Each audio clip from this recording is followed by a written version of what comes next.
Kate Middleton's wardrobe has seen a drastic change in the past year, shifting from vibrant hues to a monotonous palette of navy, grey and muddy browns. The Duchess, previously known for her bright and overly coordinated looks, has seemingly turned a new leaf, opting for a more understated and muted colour scheme. But this isn't just about a change in fashion preference. No, this shift in palette signifies something more. It's a clear departure from the lively, colourful Kate we were used to seeing. Instead, we are now presented with a version that is more subdued, more reserved, and, dare I say, less exciting. It's like watching a rainbow gradually lose its colour, until all that's left are shades of grey. But every so often we see a glimpse of the old Kate, a pop of red, a splash of colour amidst the sea of greys and navies. Is it a reminder that the vibrant Kate still exists? Or is it a strategic move to keep us intrigued, a way to ensure that even in her subtlety, she remains in the limelight? Now, this new, subdued version of Kate has been dubbed Kate 2.0 quote by the media. It's the start of the so-called invisible fashion era. But what does this really mean? Invisible fashion suggests a desire to blend in, to fade into the background, to become unnoticeable. But is that truly what Kate is aiming for? Or is it just another cleverly designed PR strategy? Here's the thing. The very act of labelling this shift as the beginning of an invisible fashion era contradicts the idea of invisibility.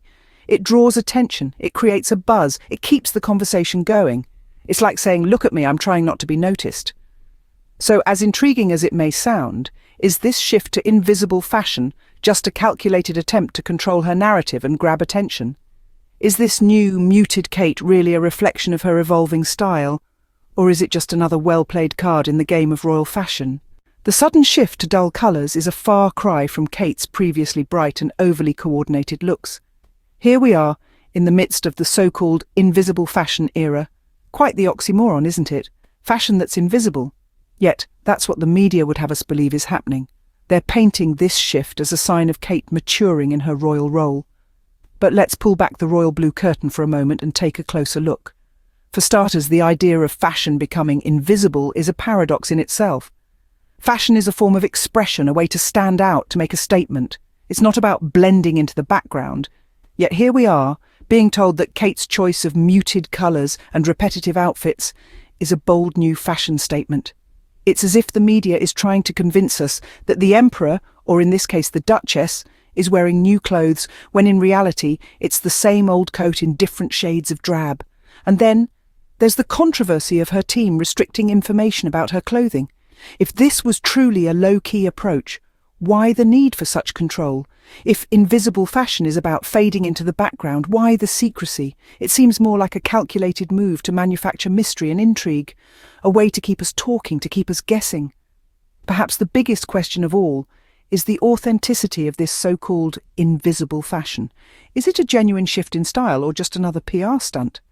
If her aim was truly to adopt a more understated look, why the occasional pop of red? It's hard not to see it as a strategic move to remain in the limelight.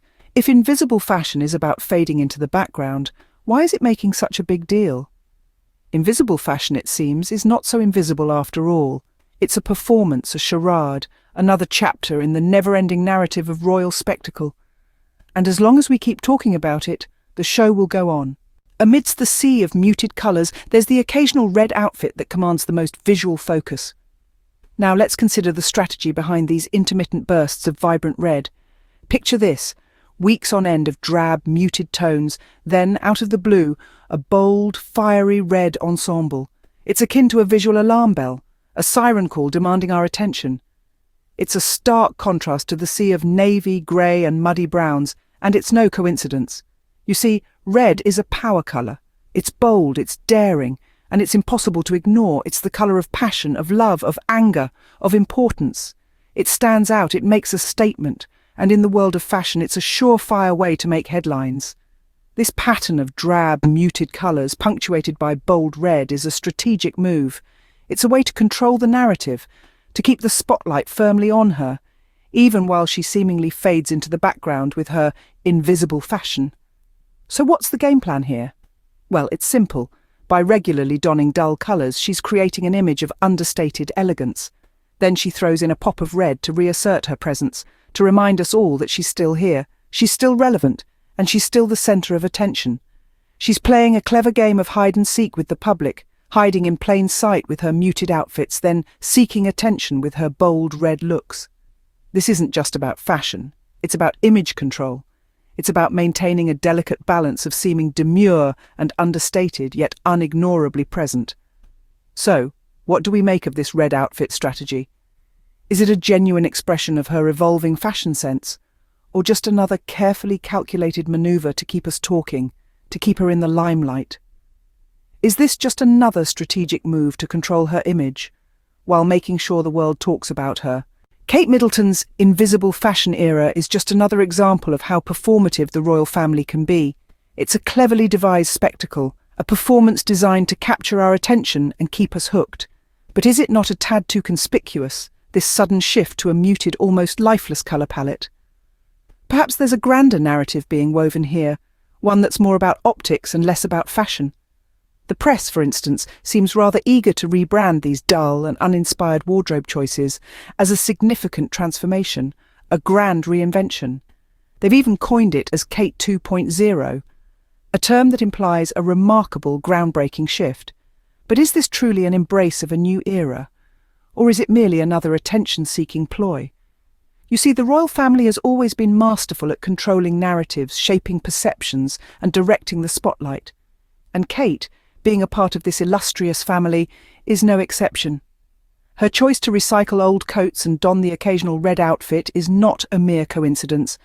It's a well-thought-out strategy, a chess move in the grand game of royal publicity. Let's consider the red outfit, for instance. It's not just a pop of colour, but a calculated attempt to command visual focus. To disappear in the crowd with drab, dull colours, only to reappear in bold, vibrant red, is a tactic as old as time. It's a way to seem demure and understated while still remaining the centre of attention. So it begs the question, is this invisible fashion era a genuine shift in priorities, or just another strategic move to control her image? Is it about humility or just another attempt to manipulate the narrative, to seem effortlessly elegant while ensuring the world continues to talk about her? Is this just an attempt to create intrigue where there is none? Or is Kate truly embracing a new era? Share your thoughts in the comments. And don't forget to subscribe.